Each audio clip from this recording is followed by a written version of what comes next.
everyone. I'm Rachel. And I'm Susie. And you're listening to the Gilmore Gab.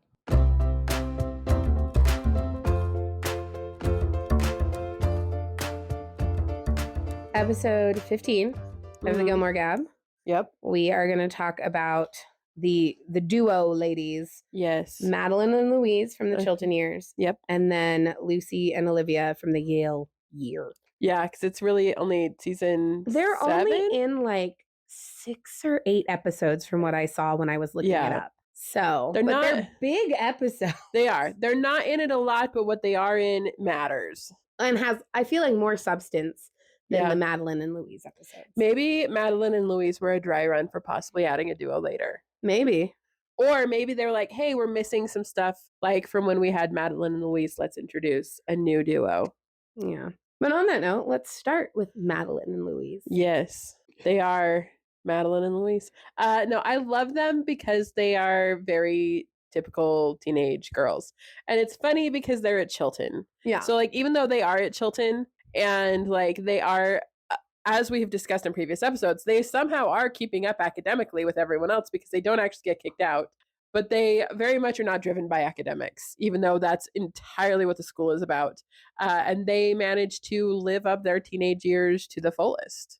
And beyond. Yeah. Because they spent an entire spring break season just hopping from college to college to college for spring break. Like, I don't think they ever actually attended college. No, because like I know that I think it was Madeline got into like one of her backup schools, and she went for a little while and then realized that it wasn't for her. And that's when I think they got the idea to spring break all season. Yeah. I want to kind of go right to the origin stories of them because we don't really get it. Right. And we talked in the Paris episode about like how weird it is that they're friends with Paris. And like, obviously the connection has to be the families because that's how the wealthy work. Right. That's how Chilton works too. And I feel like all of the socializing, of course, Madeline and Louise would be like drawn to each other because they're the same type of girls. They like boys, they like parties, they like fashion, they like all these things. Yeah. And so it makes sense that they'd be friends. I'm still baffled as to what would appeal Paris to them or them to Paris. And I know you kind of thought maybe it was for academic reasons to like survive Chilton. Yeah.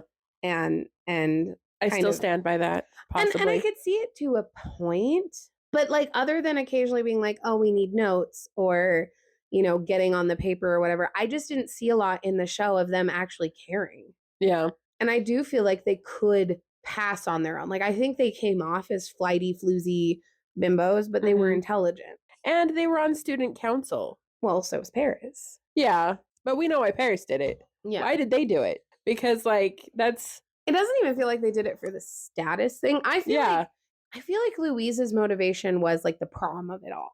Yeah, I can see that. Or like meeting boys. Yeah, and Madeline, I think, as adorable as she is, I do think she is a little bit spacey and just kind of goes with the crowd, with her friend. I feel like Madeline is that friend that like Louise was like, I need to attach to you and kind of take care of you, but also you have the same interests as me. Yeah. But I don't know that Madeline could stand on her own. Yeah. Well, like we even see it when they cancel a meeting or they cancel doing something on a Friday night that Paris was going to make them do. And they immediately are like, what? And then they're like, we have to go find dates. And like, they're asking all the guys. And then I think Louise is like, I've got 2 over here. Yeah. And Madeline runs over and they set a date, you know, to go on a date that weekend because that is their motivation. 100%. Their motivation is to date and to socialize and to do all that they can in that aspect because that is what they are all about. Yeah. They just want to have fun. Yeah. And I don't feel like they have very strict families the way Paris does. Yeah. And I don't know that they're held to the same standards as like you see with like Tristan or the way Emily Gilmore does because like their parents don't care that they're spring breaking like crazy. Their parents don't seem to care if they're not meeting their full potential. Like you never hear Madeline Louise talk about, oh, I can't do this because my parents are mad about this or I can't. Like it's not like they're overly spoiled either. Like the parents are trying to compensate for something like the divorce situation or whatever. It's just kind of like they're not bad parents. They're probably not great parents, but like it seems like Madeline and Louise have no consequences. Yeah. For their actions. Well, and I know at some point, I think it's Louise's dad is in jail because they're talking about Thanksgiving and how they have like a rented like Oh, the trailer or Yeah. whatever, the conjugal visit trailer. Yeah, but they're like gonna have their dinner there with their dad. Like, and then like some other rich family has it because he's in like a white collar prison, Yeah. because he committed fraud or something like that. I don't even remember. But like I just remember like them talking about how, they had to do Thanksgiving at this time because that's when they had the trailer for it.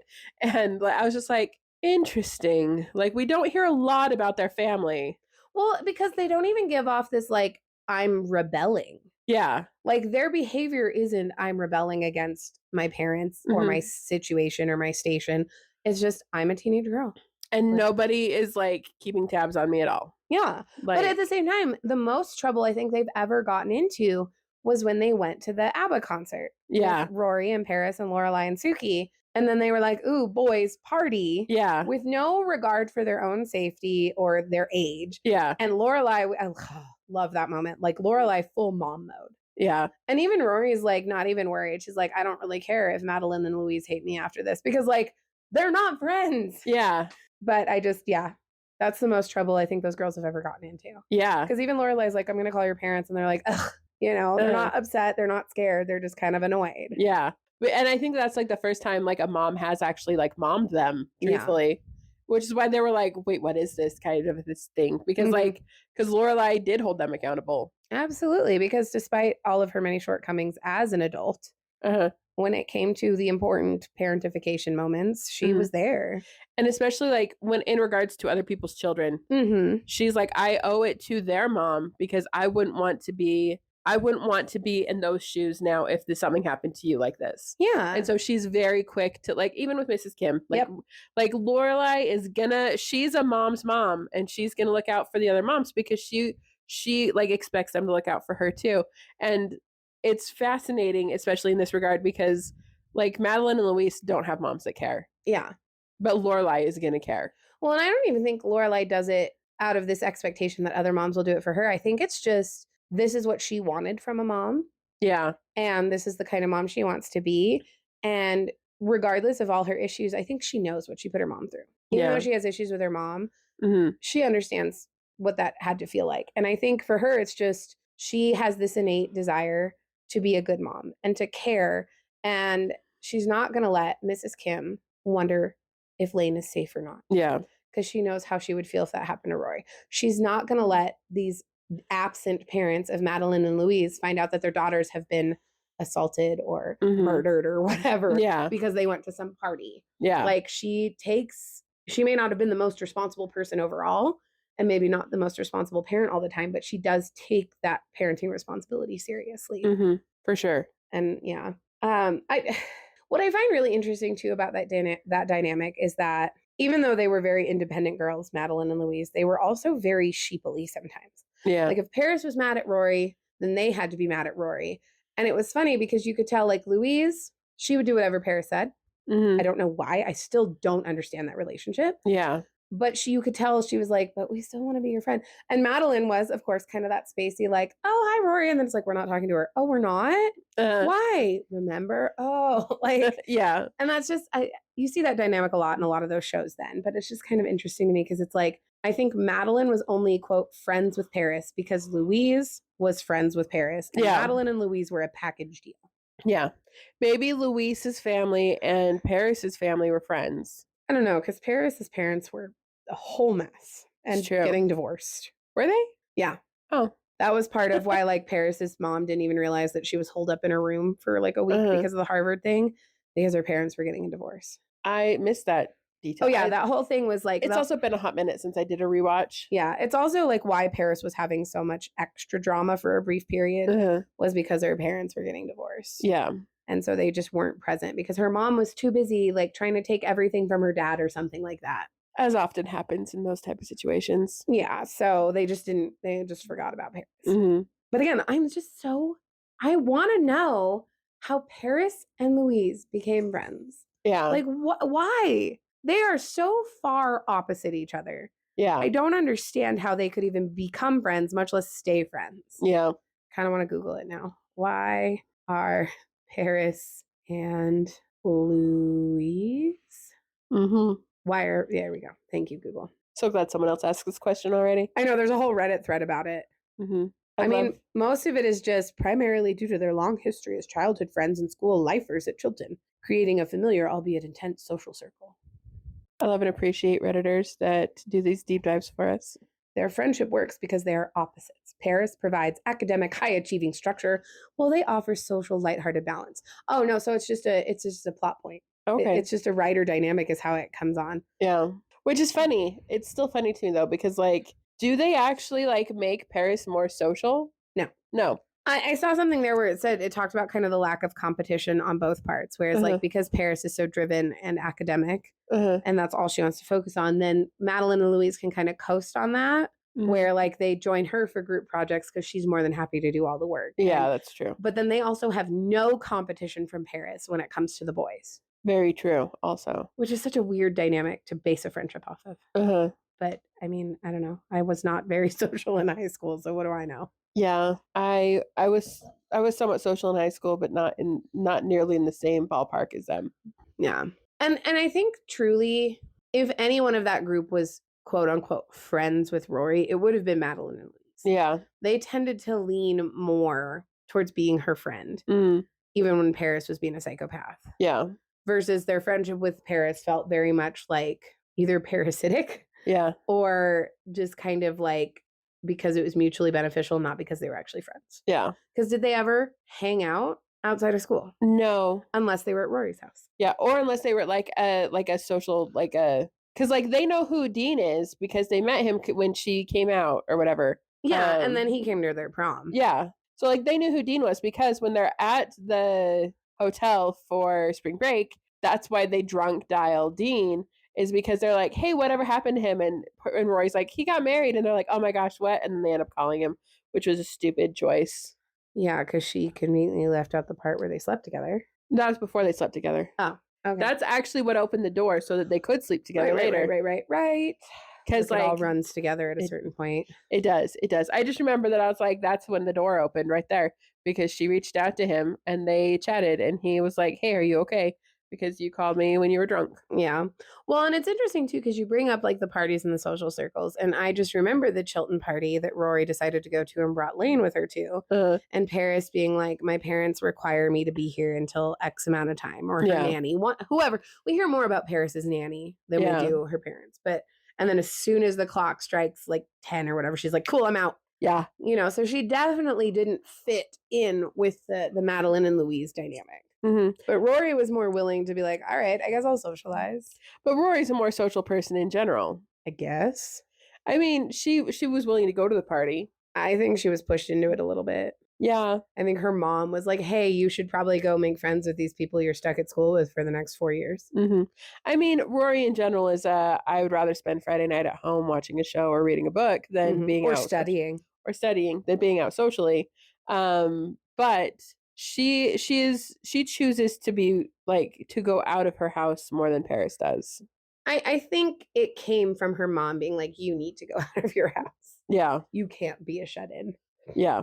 And that is where, you know, even Rory is very different from Madeline and Louise, because they would prefer to be out of doors. The last thing they want to do is study. Yeah. Or be inside on a Friday night. But I will say, I think I love the level of like girl morality they kind of had, because like they liked how Dean looked. Yeah. But they respected like, no, that's Rory's Dean, you know? And with the whole Tristan and Paris thing, they tried to kind of help Paris out and they tried to encourage her, even if they knew it wasn't like gonna work or. Yeah. So I feel like they had, like, they weren't those typical, like, pardon my word choice, slutty mean girls. Yeah. Who just wanted to sleep around and cause problems. Like, they were nice girls. Yeah. Like, we never saw a cat fight between them and anybody. It was always Rory and Paris and other people. Like Francie. Francie was a mean girl. Oh, Francie was a mean girl. I don't like Francie. I don't like Francie either. She doesn't get an episode. No. Simply put, we don't like Francie. Yep. That's that.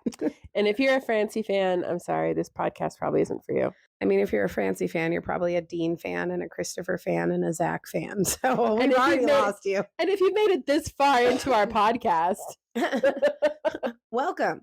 There are more people we hate too. Just wait. It's true. It just makes me think of that thing you sent me that was like, your birth month is your Stars Hollow Townie. And every single one of those, your birth month is your Gilmore Girl, whatever. I always get the worst people. I got Dean once. I got Taylor. Like, give me somebody good. Yeah. Oh my gosh. Sometimes I try not to send those to you if it's like I see that it's Christopher. Something that's like Oh yeah, I got Christopher one. she doesn't need that in her life. But then half the time our algorithms are like Yeah, we see him we anyway. see him anyways. I know. Yeah. Because I try to avoid sending you ones that aren't nice, but yeah. I don't know. Anyway. Anyways, back to Madeline and Louise. I was gonna say, what else is there to say about Madeline and Louise? Yeah, because after the spring break episode, I don't think we see them again. Nope.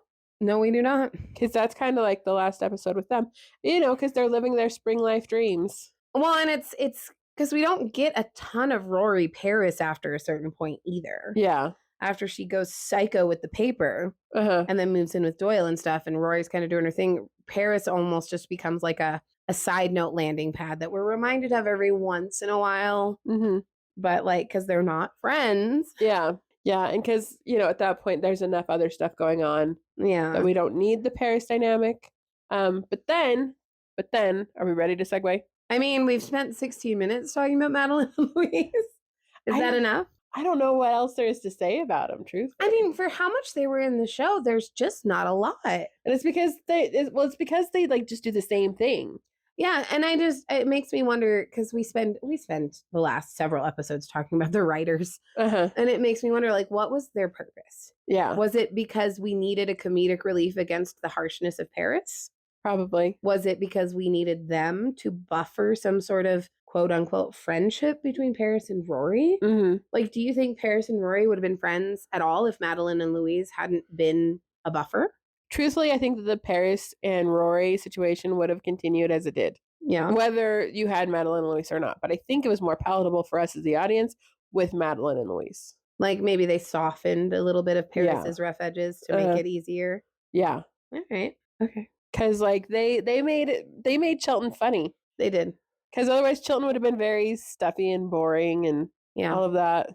But they made it fun.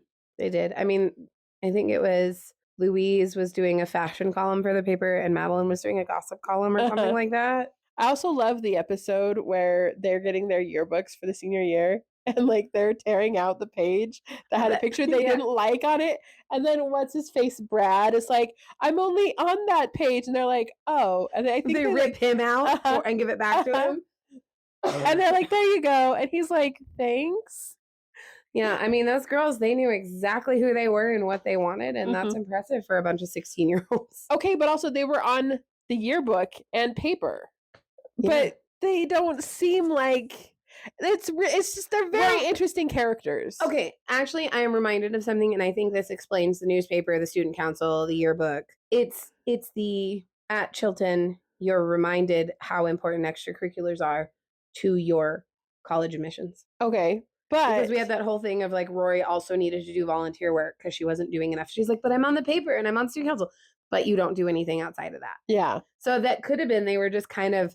Wherever Paris went, they went because it was a guaranteed in that helped them with their college applications. Because whether you want to go to college or not, you're at Chilton, you're applying to colleges. Yeah, neither of them talk about going to an Ivy League school ever. I think the only one I can remember them talking about, which was like Madeline's safe school, was Sarah Lawrence. Yeah. And I'm always like, is that like an all-girls college? Like, I don't know anything about Sarah Lawrence, but it's like a prolific college. Yeah. I just remember it from 10 Things I Hate About You. Yeah.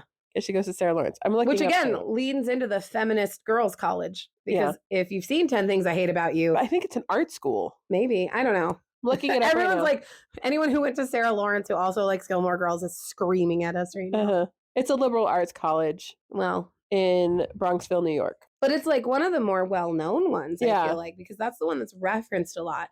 So maybe not Ivy League, but definitely like up there as an unknown school. Yeah, it's a smaller school. Well, what do I know? I went to an online college. I went to a state school that became a university. So I started out at a community tech school. That's what my school started as. But we're not talking about my school. Or mine. Anyways, Sarah Lawrence is a small school. And so, which that also makes it interesting. I mean, here's the thing. Even if because they obviously didn't get kicked out of Chilton. Right. And they also had to have at least decent grades or else they would have gotten kicked out of Chilton. Yeah. So they had decent grades. They had extracurriculars. Like they had money. Yeah. They could have probably gotten into Ivy League if they'd wanted to. Yeah, we don't even know what any of their aspirations were. Other than to party. I mean, so it tracks to apply to like Sarah Lawrence because liberal arts, which like no offense to the liberal arts, but in comparison to like what Rory and Paris were going for at like the Harvard Yale of it all, it's not the same level of intensity. Yeah. It's, you know, and to be fair, like I have no opinion of liberal arts colleges, but I know that people who have opinions about liberal arts college tend to roll their eyes when they hear someone's going to a liberal arts school. Like, yeah. So it clearly has a reputation for something that is not always seen as positive. But like, I mean, Louise was into fashion, I guess. Yeah. And makeup. Yeah. Because when they did that like locker kit box, they wanted to include like makeup stuff in it. Yeah. So I don't know if they were just being girls or if maybe they did have aspirations for those things. I mean, I feel like they talk fashion quite a bit. Yeah. I don't know. They were just, despite being prominent side characters, they were kind of background characters. Yeah. But yeah, it is interesting. Like they could have, I mean, it makes sense for their characters that they would spring break a whole season. Yeah. Like that tracks for them. And like when they showed up, I was like, you know, this feels right for them. Yeah. I'm just curious what they did after that because we don't see them again. And spring break doesn't last forever. No. Like what did they go do after that? I want to know. I want to know how they afforded to do it. Clearly their parents did not care what they did. Yeah. And were continuing to fund their lifestyle. Yeah. Which is wild in that sort of environment and with those families. Because that would have never happened with parents. Paris's parents and Rory's family. And they also flirted their way into a lot of things because they talked about how like they knew like the lifeguards and they knew like, and like, because they talk about how there's those twins that are following them everywhere. Oh, yeah. Because like they can get free drinks from people because they're cute, right? And then if like people aren't paying attention, they kiss each other. And then so weird. And they were talking about how like the twins one up them every time because like they're just two girls, but twins are like crazy. Because like, people are into incest, apparently. Apparently. It's not my thing, but just nonchalantly, it's not my thing. No, it's not most people's thing. But it's just funny that they're like, the twins. They're like ruining everything for us because like we're finding all the good spots and then the twins come in and ruin it for us. That's funny. So I actually don't know how much money they needed because they were getting a lot of things for free just based solely on their looks and personality. Yeah. But I still think that, you know, the point, it persists that clearly their parents weren't concerned. Yeah. I wouldn't 100%. say they didn't care. I just don't think they were concerned. Yeah. So like they had the most chill Chilton parents ever. Yes. Because Tristan got sent off to military school. In North Carolina. You know, so like... And was Paris, that military school called One Tree Hill? Maybe. And I feel like Paris would have had... I mean, her parents ended up cutting her off anyway for some reason or whatever. Wait, whose parents? Divorce. Paris. Her dad goes to jail. Oh, there you go. It's fraud. Like the government cuts them off. Yeah. Well, and the thing is too, is like you have really strict rich parents or you have so severely disconnected from their children parents that you get Paris who's desperately trying to prove herself and get their attention and burns herself out. And her parents are so disconnected that like her nanny comes to her graduation. Her parents do not. Her nanny comes when she's sick and Doyle's sick at Yale and like the nanny comes with her kids. Yeah. Like Paris, that is her parent. And that's so sad. That is so sad. But anyway, I had a thought about like maybe why, if this was real people and not a story with writers who have a lot of questions to answer on our podcast. It's true. You're welcome anytime. But the why Paris may have allowed Madeline and Louise to be her friends. If we think about the very first time we meet them, it's when Rory first shows up at the school and they're sitting outside the window trying to get the documents on Rory. And you can tell that's a Louise thing. Yeah. Louise is the sneaky girl who could get what she wants through flirtation and friendships. And Paris needs someone who can be sneaky to achieve her goals. That's true. So I think, and again, Madeline and Louise are a package deal. I really don't think Louise would drop Madeline for anything. I don't think so either. They have had to have been besties since kindergarten. And you know, Rory, that's how you be best friends with someone. It's true. Not the way you treated Lane. They're ride or die. And Rory doesn't have a ride or die because she drops Lane at the drop of a hat. She forgets about Lane. Yeah. But this isn't about Lane. No, but we still want justice for Elaine. Justice for Elaine. Yes. Anyways, Madeline and Louise, you're right. They are a package deal, and I don't think that there was ever a time where you could separate them. And there's never a time that we see them separated. Nope. It's always the two of them. Yep. Mm-hmm.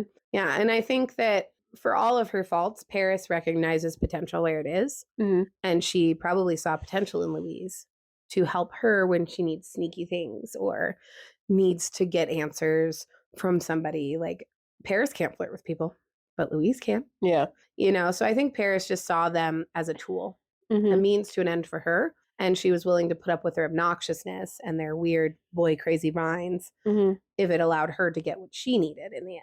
Yeah. So again, parasitic relationship, mutually beneficial relationship. I don't know. Were they all really friends? I don't think so. Yeah, no, I don't think anyone was really friends with Paris ever. It's true. Not even Doyle. I was just about to say that. Yeah. Yeah, because they don't even show up in A Year in the Life. Madeline and Louise, they do not. You're right. That's a bummer. We don't see the other two either. Well, that's because they were just a blip because Marty didn't show up. That's true. Although I still had that theory. I don't know if I shared it before that maybe Marty was in the Wookiee costume. I think you did. Wouldn't that be wild? That would be wild. But Marty in the Wookiee costume. Typical Marty. Typical Marty.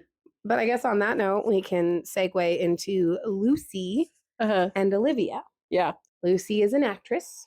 Olivia is an artist. And I was reviewing because I wanted to make sure I knew who was who. Because I feel like we get a lot more Lucy than we do Olivia. But don't they meet Olivia? Nope, they meet him. So I was doing the research and it said that Rory meets them at Lucy's performance. Yeah. But I thought they met at Olivia's show. art show. I thought that's where they met too. So I'm confused. Or maybe they met before that, like she was doing something for the paper and it gets referenced that they met and that's why she's at the art show. Because I know she's at the art show for the paper. Yes. I wonder. She could have been covering something else for the paper and met and Lucy. That's how she met Lucy. And then it was like, hey, I have to go to this art thing. And she's like, hey, my best friend is going to be there. And that is how they all meet up. Because, and I do think Lucy and Olivia are a parallel of Madeline and Louise because they feel very package deal. They get an apartment together. They are always together. Yeah. But the true element here is the Lucy and Marty of it all. Yes. Because this is where we're like, Marty is the bad guy. Yeah. Because Rory and Lucy are friends. They only call Marty boyfriend. And then they finally meet and it's the whole, like we went over this in the Marty episode, but it's the whole, oh, I don't know you. I guess I don't know you either. And then Logan just is like, knock it off. Yeah. And the best part of that is Marty's the one who gets the boot. Yeah. And then Lucy and Olivia reconcile with Rory. Like, which truthfully, that's how it should have been though, because Rory had no issue telling them that she knew Marty, especially because their friendship was so innocent. Yeah. To Rory, it was. That's true. Like she never had feelings for him. Well, and I think even Lucy points that out, that she's like, you know, she's like, I get it. You didn't think anything of it. I feel like there was a whole conversation where she's like, the fact that he was hiding it from me tells me a lot more about him and it's not your fault. Yeah. And, you know, because if somebody feels the need to hide something like that, then clearly they saw more to it than the other person did. Yeah. Because even Rory was trying to tell him, like, this is stupid. Yeah. And in the end, did it matter to Lucy? No. No. And Marty ruined his own relationship over it. I know, because Lucy and Olivia are like the chillest people. Yeah. I really like Kristen Ritter. She's great. She is. And I like that she's like usually a very different type of personality. Yes. Like she's not typecast in like she's always this one type of person, but she's always kind of like the odd, interesting friend. Because like I didn't remember that I had seen her in Gilmore Girls like later in life when I watched The Bee in Apartment 23 because like that was a great show and she's a very different character. Yes. And then to rewatch Gilmore Girls and be like, hey. Yeah. But then you also have her like in Jessica Jones. I have not watched that. I have not watched the whole series because it's not really. She is Jessica Jones. She is Jessica Jones. And that's an intense kind of story. Yes. Because the way I think Netflix did that, didn't they? That's when Netflix and Marvel. Very intense. They're very intense, very violent. Very mature rating. Yes. Yes. Very not Soozee approved. Yes. Which was funny because like that was when I kind of like switched from watching whatever to like being more careful. It was Daredevil. My husband watched those. Yeah. And so I would occasionally, like, if I came down, like, in the morning and he was watching and I'd get glimpses of it and I was like, "Oh, I know that actress. Mhm. This show is really intense. That's weird." And then Yeah. I would just stop watching. If you like David Tennant, don't watch Jessica Jones because he is a very good villain in it. Look, you can never make me see David Tennant in any other light outside of the Doctor or Mr. Lizard Tongue in Harry Potter. And he's like, Yes. Barty Crouch Jr. yeah. Maybe you should watch Jessica Jones then. I have no desire. I reached a certain point with the Marvel Cinematic Universe, especially where I was like, okay, we're just recycling the same storylines and the same concept. And it's now just like, I get bored very quickly. Yeah. So I just never had any desire, but I also know how Netflix goes. And I have no desire for like that kind of, if I can't safely put it on while my kid is running around my house, true. I don't want to watch it. Yeah. Yeah. Anyways, Kristen Ritter, Yes. from what I have seen, did a phenomenal job as Jessica Jones. And so like it's interesting because I forgot she was in Gilmore Girls too. And I feel like there's a few side characters that like ended up doing much bigger things after Gilmore Girls, and you kind of forget until you rewatch it. You're like, holy crap. Except for Kirk. Kirk, you're immediately like, anything he's in, you're like, hey, that's Kirk. Yeah. And then everyone's like, no, it's not a Sean Gunn. It's like, no, that's Kirk. That's Kirk pretending to be Sean Gunn. 15,000 jobs. Leave him alone. Yeah. Anyway. Sean Kirk, anytime you want to. Sean Kirk.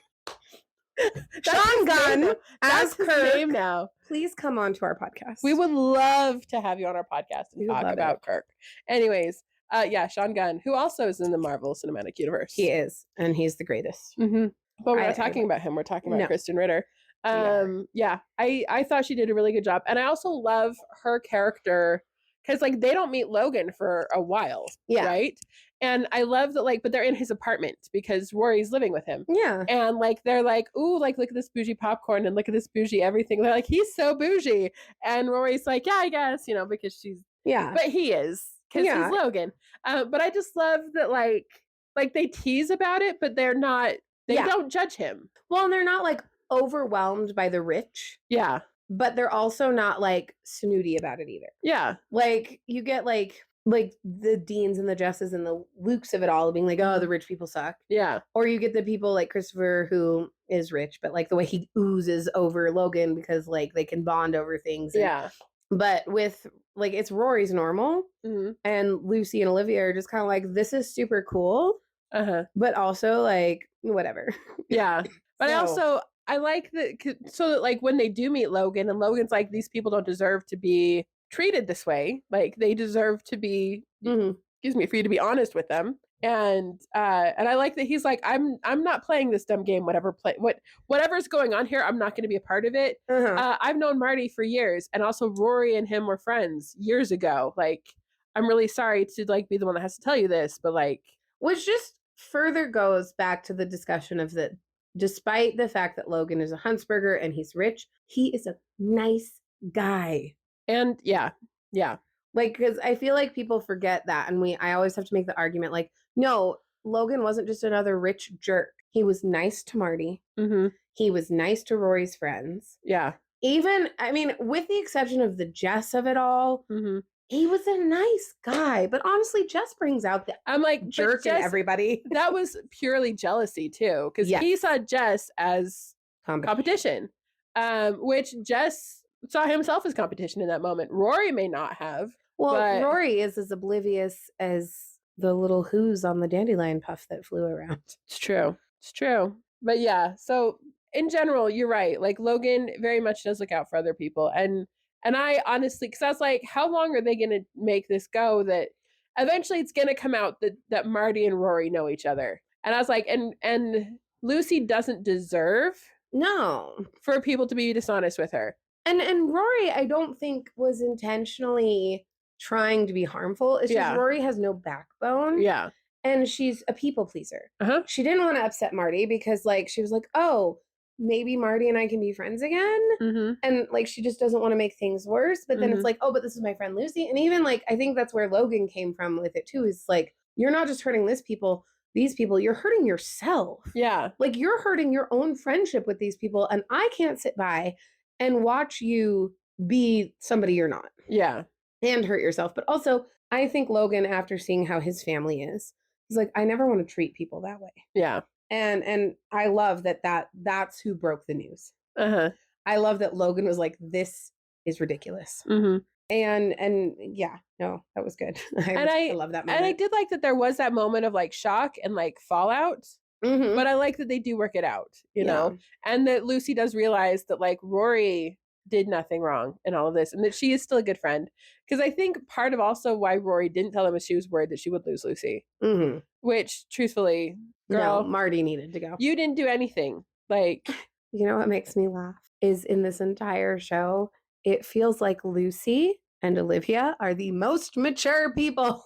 100% though. The way they handled that situation. Yeah. It was very mature. I also love that they provide this dynamic and this view in the Yale Ivy League scene that I don't think a lot of people realize exists, because it's like Yale law, Yale news, Yale medical, like, but then we have this artist and this actress. Yeah. And other than the like ballet review that Rory does, we don't get a lot of that. Like, hey, guess what? Yale isn't just for these careers, it's for these as well.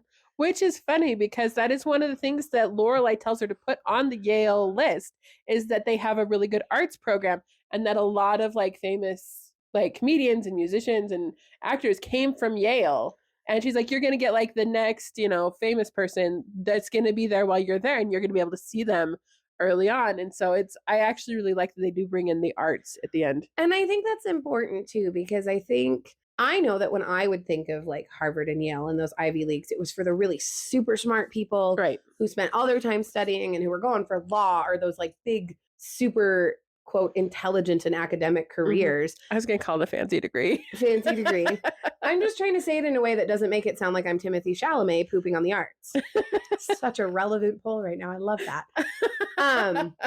But like, that's because that's how it's always portrayed in the media. Yeah. Is that like these Ivy League schools, they're the fast track to being a doctor and a lawyer and a blah, blah, blah. So I loved being able to be like, oh yeah, there is so much more to Yale. Yeah. And I feel like it's important for people to know that, because I think people who want to pursue arts, like the arts as a whole, probably don't consider places like Yale and Harvard. Because that's not what they're like generally known for. Yeah. You know, like you hear about dance, you hear of like the Joffrey School or Juilliard. And while those are great, I'm pretty sure that's all those schools have. They just have arts. You know, and that's great, but they're also just very hard to get into. Yeah. But they cover arts like from theater to dance to music. Yeah. Like they cover like the arts. But I do understand that those can be very difficult to get into. And while Yale is not hard, like easy to get into, I think it is a lot more attainable. Well, because they accept more students because it is a bigger school. Yeah.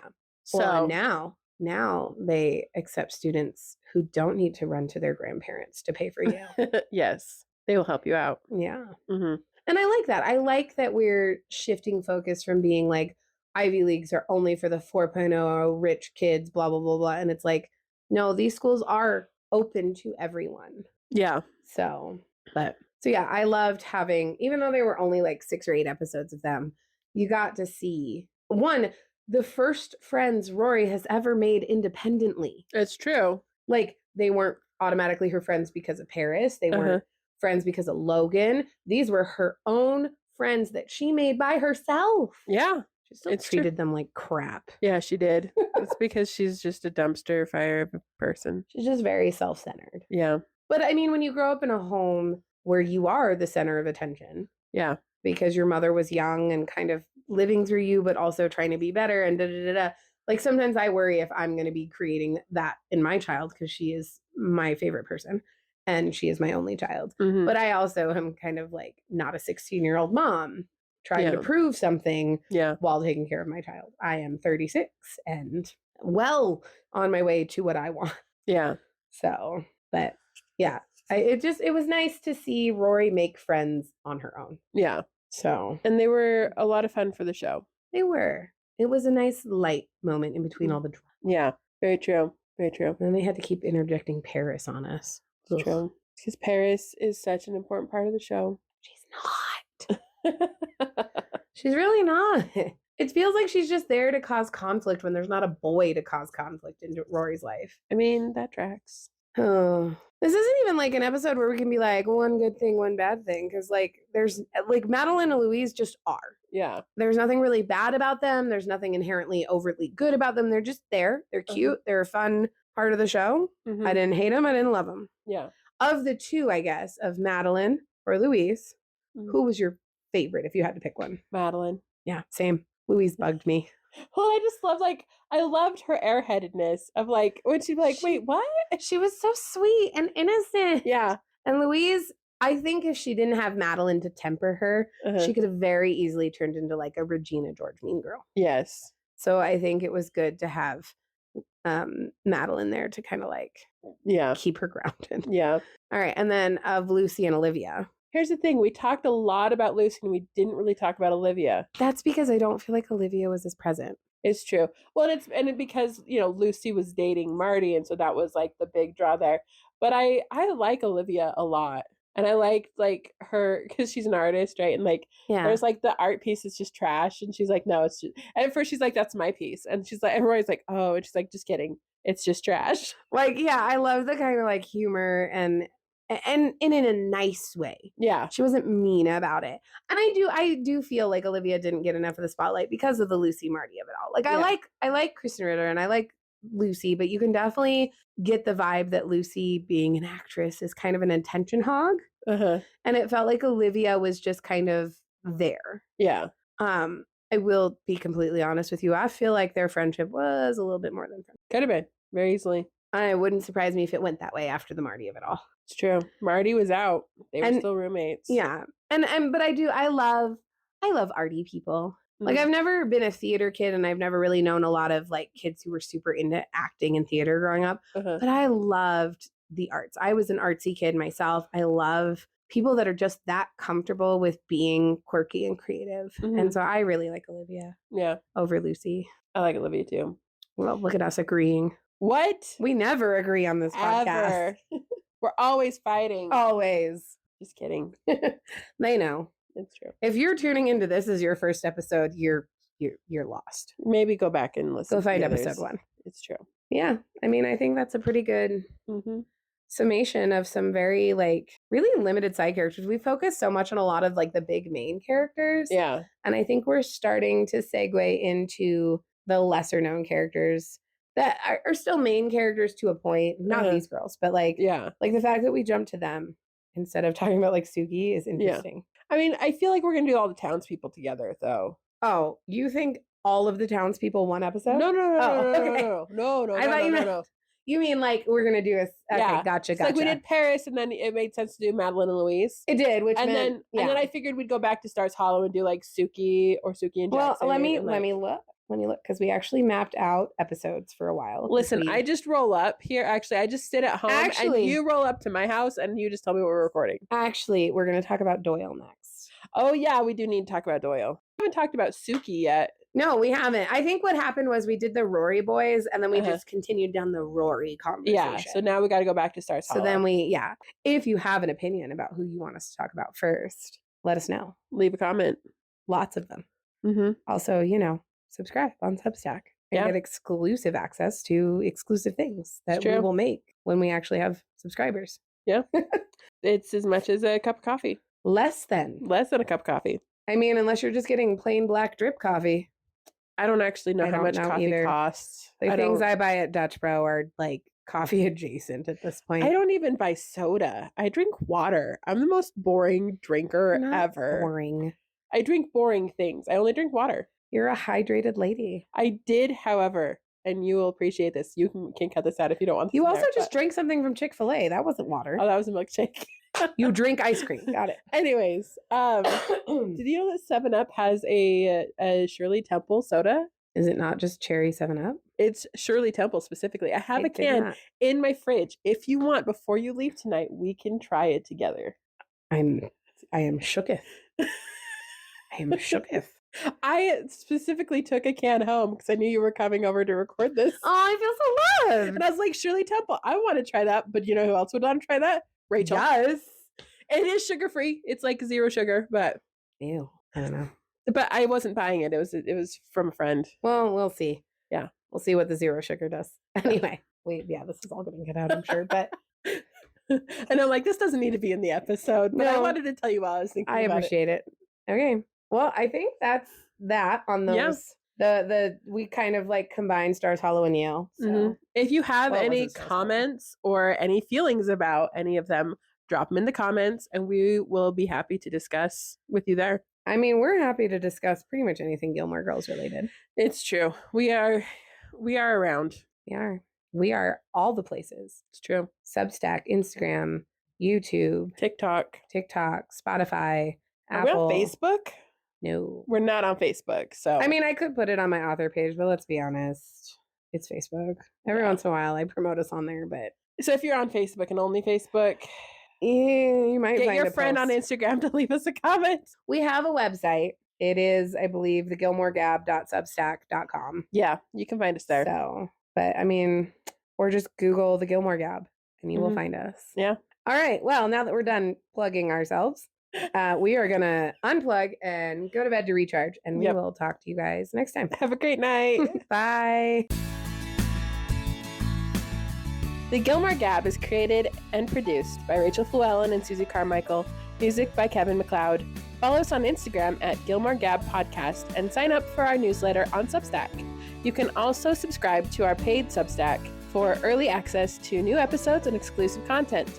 The Gilmore Girls show and characters are the exclusive property of Warner Brothers Entertainment. Warner Brothers Entertainment is not affiliated with, nor does it endorse the Gilmore Gab Podcast.